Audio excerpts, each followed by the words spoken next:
Used RV sales rose 6% year over year in 2026. New RV sales dropped nearly 17% over the same window. That's not a rounding error. That's a market telling you, in the clearest language it has. And if you're sitting on an older rig right now, a travel trailer with some road rash, a Class C with a decade on the clock, a fifth wheel you've been meaning to list for 2 years, the number you have in your head for what it's worth is almost certainly wrong. Not by a little. By a structural amount, driven by forces most owners never look at. A travel trailer or fifth wheel is not a vehicle in the way your truck is a vehicle. It has no engine, no transmission, no drivetrain to maintain. What it has is a structure, a frame, walls, a roof, a floor, and a collection of systems bolted into that structure: plumbing, electrical, appliances, slide mechanisms, and seals. Stay for the financing wall, because once you understand that, the entire used RV market snaps into focus. Here's the first thing you need to understand, and it's the one that reframes everything else. New RVs got expensive. Not gradually, not inflation plus 2% expensive. Structurally, categorically more expensive than they were 5 years ago. The average new RV now costs 40 to 60% more than a comparable used model from just 2 or 3 years ago. That gap didn't exist at this scale before 2020. It was built by a pandemic that shattered supply chains, drove up raw material costs, spiked shipping rates, and sent manufacturers scrambling to build units they could sell at any margin. When the dust settled, the sticker prices stayed. Manufacturers adjusted their cost structures upward and kept them there. Now, if you're serious about keeping your RV alive, I put together something called the 30-Year RV Bible. It covers all 47 maintenance habits with the exact intervals, the 11 places water gets into an RV, the 45-point inspection checklist for buying used, 22 dealer upsells decoded with the exact words to say back, and printable checklists you keep in the rig. Everything you need to know. The link is below this video. Alright, let's keep going. Material costs rose, labor costs rose, freight costs rose. And when demand softened in 2023 and 2024, manufacturers didn't slash prices, they decontented. They pulled features, simplified finishes, stripped options. The MSRP came down slightly, but the value per dollar dropped with it. A 2026 entry-level travel trailer at $28,000 gives you less RV than a 2021 model at $24,000 did. You are paying more and getting a thinner product, which means the RV sitting in your driveway, the one you bought in 2019 or 2020 or 2017, was built during a period when manufacturers were still competing on content, not cost-cutting to survive margin pressure. Your cabinets are probably solid wood, or at least a better grade of laminate. Your appliances are name brand, not house label. Your frame may be heavier, your insulation thicker, your roof membrane a full commercial grade. You don't see any of that in a book value. Nada doesn't have a line item for built before they started cutting corners. But the buyer walking through your rig and then walking through a new one on the dealer lot sees it immediately. And increasingly, that buyer is choosing yours. Now here's the number that most RV owners never encounter, and it's the one that explains why the used market is pulling buyers away from new.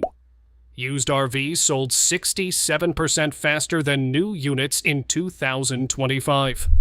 Read that again, because it isn't a demand problem for used. It's a demand preference.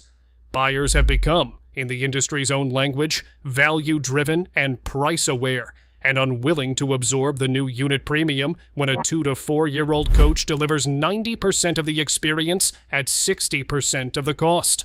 And that preference didn't appear randomly. It was taught. 3 years of elevated interest rates taught an entire generation of buyers to do the math on total cost, not sticker price. When your rate is 7 or 8%, the difference between financing a $95,000 new trailer and a $55,000 used one isn't just the $40,000 delta. It's $6,000 or $7,000 a year. So the buyer figured it out, and the buyer went. This is the market your old RV is sitting in, whether you realize it or not. The demand side has rotated toward you, and it did so for reasons that aren't going away when rates come down. Because even if borrowing costs fall, the replacement cost gap stays. New RVs are not getting cheaper. The raw economics of building one in 2026 won't allow it. But here's where it gets interesting, and also where most sellers leave money on the table without knowing it.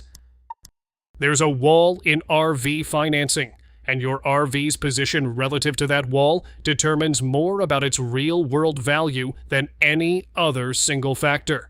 Most lenders will not finance an RV older than 10 years. Some stretch to 12. A handful of credit unions will go to 15 if the unit is in excellent condition and the borrower has strong credit. Beyond that, you're looking at personal loans, home equity lines, or cash, and the pool of buyers who can drops off a cliff. This means something very specific that almost nobody talks about. An RV's market value doesn't just follow a smooth depreciation curve. It falls off a ledge around year 10, not because the unit lost utility, but because the financing market abandoned it. A 9-year-old travel trailer and an 11-year-old travel trailer in identical condition, with identical mileage, will trade at dramatically different prices. Not because one is 2 years more worn, but because one can be financed and the other mostly can't. And here's the part sellers miss. If your RV is inside that financing window, let's say it's 6, 7, 8 years old, it is more valuable right now than the book says, precisely because the new unit alternative costs so much more, and the post-financing wall units can only sell to cash buyers. Your RV sits in a sweet spot where it's old enough to have absorbed the steep depreciation, but young enough that a buyer can still get a loan on it. That is the most liquid position in the entire used RV market, and it doesn't show up in a nada lookup. And this effect compounds in a downturn. When new sales drop 17% and used sales rise 6%, which is exactly what happened. The units inside the financing window absorb a disproportionate share of the migrating demand. Buyers don't just want used, they want finance. That distinction matters enormously, and it's invisible in any standard valuation guide. If your RV is past the wall, 12, 15 years old, you're not out of the game. You just need to understand that your buyer is a different person. They're paying cash, which means they're more sophisticated, more price-sensitive, and more likely to evaluate your rig on its actual condition rather than its sticker history. They're also more likely to be a second RV buyer, someone who knows what they're looking at, which means a well-maintained older unit with documentation can command a meaningful premium over one that's been sitting with deferred maintenance. Documentation becomes your currency once financing disappears. Now let me show you the part almost nobody calculates, and it's the one that makes the title literally true. Think about what's inside your RV as a collection of components, not as a single depreciating unit. A residential RV refrigerator retails new for $800 to $1,500. A used one in working condition from a salvage yard or parts marketplace sells for $200 to $400. An RV awning runs around $600 new. Used in serviceable condition, $150 to $250. A generator, the kind you stopped using 3 years ago because you mostly stay at full hookup sites, costs $1,500 to $3,000 new. A working used unit moves at $500 to $800. Air conditioners, water heaters, converter panels, inverters, slide mechanisms, holding tanks, intact wiring harnesses, plumbing assemblies, windows and frames. Even cabinetry and furniture in good shape have a secondary market because RV owners doing renovations and repairs are hungry for parts that fit without custom fabrication. The engine and transmission, if you have a motorhome, are frequently the most valuable single components. Diesel drivetrains in particular hold substantial resale value because of their durability and the high cost of replacement. A Cummins or a Mercedes diesel out of a Class C on a Sprinter platform can be worth more to a rebuilder than the book value of the entire motorhome it's sitting in. Fruit Industries read the ruling, saw its own service model staring back, and quietly stopped selling and servicing Vine Glow.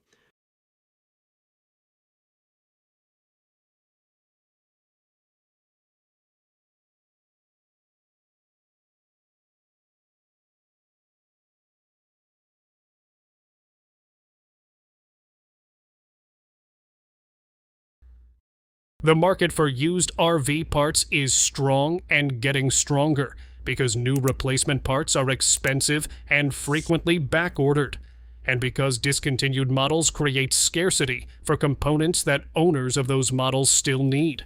This is especially true for towable RVs, where the structure itself, the frame, axles, suspension, and hitch components also carries independent value. A travel trailer frame in good condition is a platform. Someone building a custom tiny home, a mobile workshop, a food trailer, or a specialty hauler needs exactly that platform. And buying one with a usable frame saves them thousands over fabricating from scratch. The secondary market for RV bones is real, active, and growing in ways that have nothing to do with camping. So strip away the block and the brand and the courtroom, and the secret the title points at was never really the product. It was one stray sentence in an enforcement statute written to let farmers preserve their fruit that happened to describe the oldest reaction in human history, sugar and yeast, already sitting together, asking only to be left alone for a few. That scarcity has value, and it supports a floor price under your RV that has nothing to do with what some algorithm says the whole unit is worth. Here's the next layer, and it's the one the industry doesn't love talking about because it competes with new sales. Your old RV can generate income while you own it, and the platforms that enable this have matured substantially.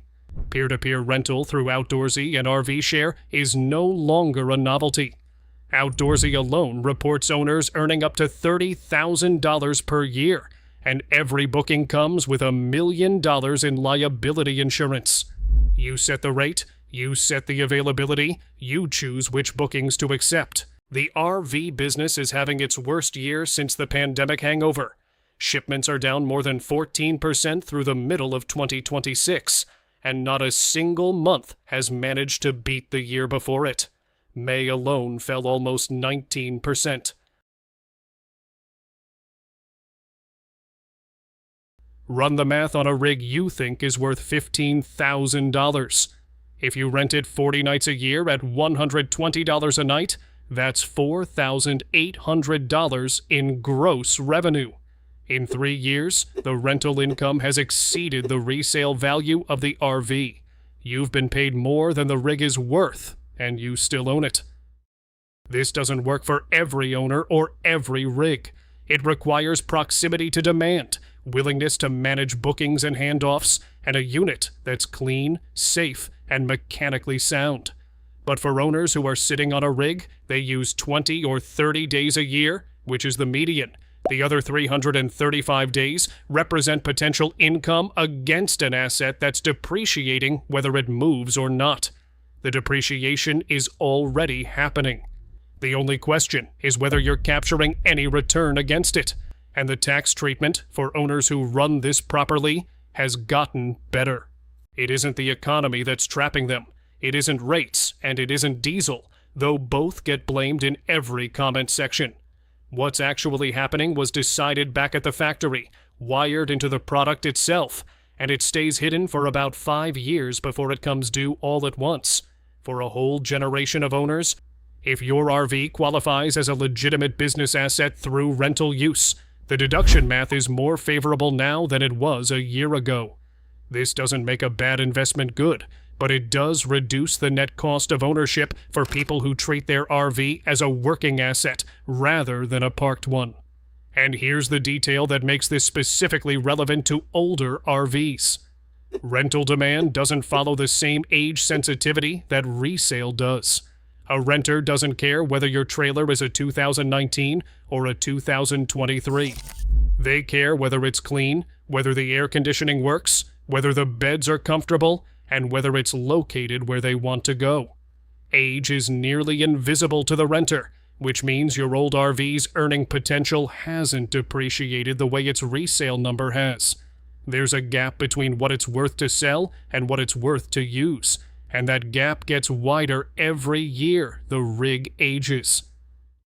Now let me talk about the types that hold, because this part is data, not opinion. Class B camper vans retain 70 to 75% of their value after 3 years. That is the strongest retention number in the entire RV market across every category. Now, if you're serious about keeping your RV alive, I put together something called the 30-Year RV Bible. It covers all 47 maintenance habits with the exact intervals, the 11 places water gets into an RV, the 45-point inspection checklist for buying used, 22 a used Winnebago Revell or a Storyteller Overland that's 3 years old doesn't just hold value, and in some configurations, it trades near what it sold for. Storyteller paused production of their Ford Transit-based Mode LT after model year 2023. Only about 250 were ever built. Used examples from 2022 and 2023 are trading between $130,000 and $168,000 against an original MSRP around $171,000. That's not depreciation. That's scarcity-driven price preservation on a discontinued platform. The house bolted on top is another animal entirely. Its roof is a membrane. Its walls are laminated panels. Its seals are rubber. Its guts are the same fridge and furnace and water heater you'd find in a cabin. And every one of those things runs on a clock that has nothing to do with how far you drive. Airstreams typically retain 60 to 70% of value at 5 years, compared to 50 to 60% for comparable fiberglass trailers. An estimated 70% of all Airstreams ever built are still on the road. Well-maintained examples routinely sell within 10 to 15% of original price after a decade of use. If you own either of these, a Class B van or an Airstream, your rig is almost certainly worth more than you think, because the standard RV depreciation tables don't apply to products with structural advantages and constrained supply. The book doesn't know what you have. The market does. And even outside those categories, certain brands carry a premium that generic valuation tools miss entirely. Newmar, Tiffin, and Integra in the motorhome space. This is also what turns the endless gas versus diesel debate into something more than a bar argument. Everyone frames it around power and ride quality. The part that actually costs you is the mismatch.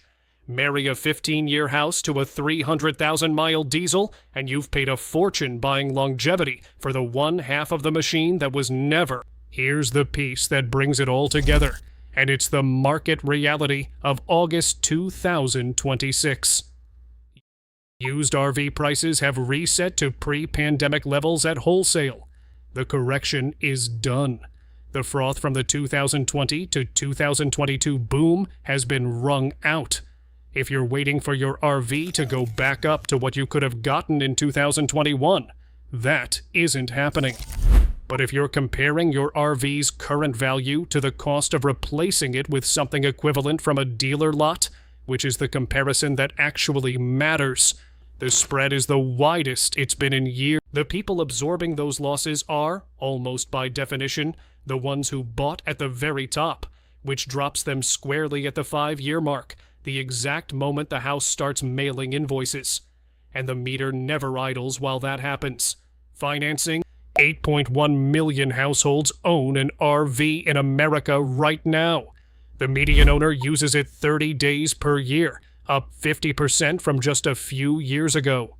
Usage is rising, not falling. People aren't leaving the lifestyle. They're entering it and looking for the most affordable on-ramp, which is your RV. And the demographic is shifting under you in a way that helps. The median age of RV owners has dropped from 53 in 2021 to 49 in 2025. 46% of owners are now between 35 and 54. More than a third of current owners are first-timers.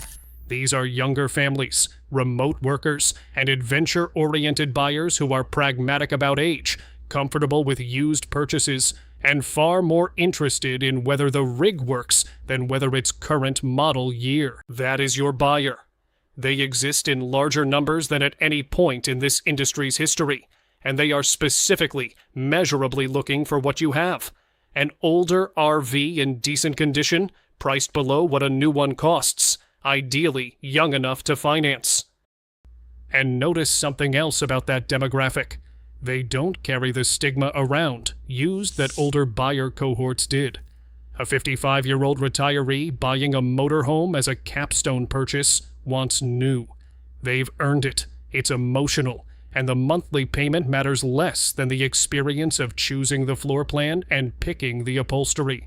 A 38-year-old with 2 kids and a truck payment wants the best rig they can get for the least total outlay. And they'll scroll Facebook Marketplace and RV Trader for 3 months to find it. The generational shift in buyer mentality isn't a footnote. It's the demand engine behind the entire used market rotation, and it is pointed directly at your price bracket. So here's what to actually do with this. That's the part that sneaks up on people. You can be entirely comfortable, retired, coach paid off, money a non-issue, and still reach the season where the roof simply doesn't get climbed anymore.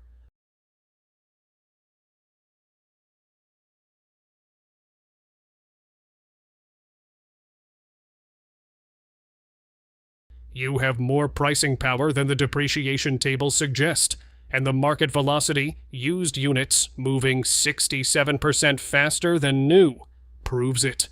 If your RV is outside the financing window, shift your strategy to condition and documentation. Your buyer is paying cash. They've seen a lot of rigs. They know exactly what deferred maintenance looks like, and they'll discount accordingly. But they'll also pay a real premium for service records, a recent roof reseal, current tires, and appliances that run on the first try. Every dollar you spend on making the rig presentable comes back multiplied, because your competition at the 12 to 15 year mark is mostly neglected units from owners who gave up on maintenance when they gave up on using it. Big coaches sit on dealer lots dramatically longer than trailers do. Long enough that the industry treats 90 days as a warning sign and 180 as an emergency, with some units aging past 5 months before they finally move. If a dealer with a showroom and a finance office needs half a year, the owner with a phone snapshot and a marketplace post should set expectations accordingly. And if you've been telling yourself the rig is worthless because some online calculator spit out a number that felt like an insult, stop. That calculator doesn't know that new RVs cost 60% more than yours did. It doesn't know that banks won't finance the rig 2 years older than yours, which makes yours one of the last units a buyer can get a loan on. It doesn't know that the awning and the generator and the refrigerator inside it are worth a third of the whole unit if you pulled them out and sold them separately. And it doesn't know that a younger, larger, more value-conscious buyer pool is actively, right now, looking for exactly what you're sitting on. Your old RV is worth more than you think.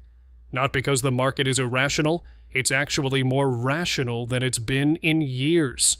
Buyers are doing better math.